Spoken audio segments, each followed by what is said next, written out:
Hə, gözəlliyə bax burada bir. Sən bu möcüzəyə bax.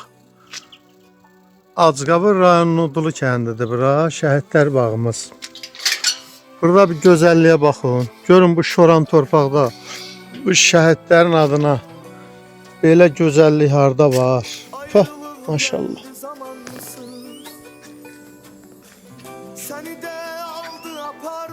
Gözəlliyə bax, qardaş, gözəllikdir daha bu.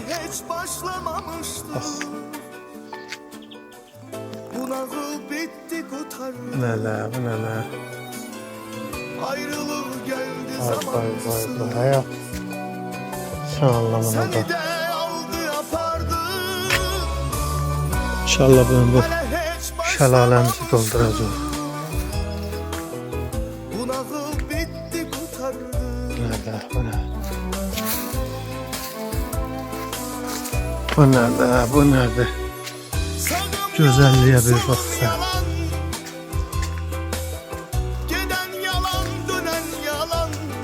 Bu nədir, maşallah.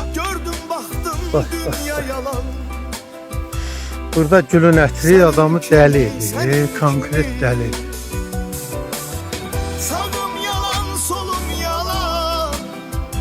Bu nədir?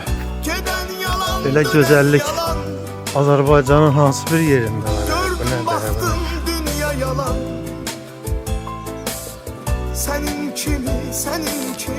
Belə bir gözəllik var. Bu da bir adi, bir qeyri-adi bir güldür. Açır yavaş-yavaş. Bu gözəllik gəlir burada. Yaşayan oğlu yoxdur. Bu cəmaat, vallahi bədbəxt cəmaat. Güllər gör maşallah çıxıb harda açır.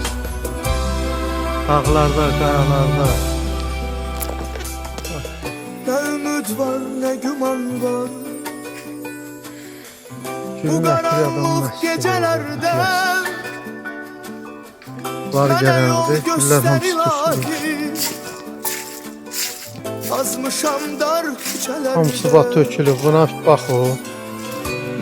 Orada açır, o yuxarıda. Yuxarıdan da sonra tökülür. Burada bir gözəllik görünür. Gözəllik yaradır. Burada ne güzel. Allah'ın mucizeleri dağılır. Azmışam dar küçelerde. Baxan yoxdur burada nə? Başım qarşı. Bu da qeyri-adi bir gülüydü də var. Sağım yalan, solum yalan.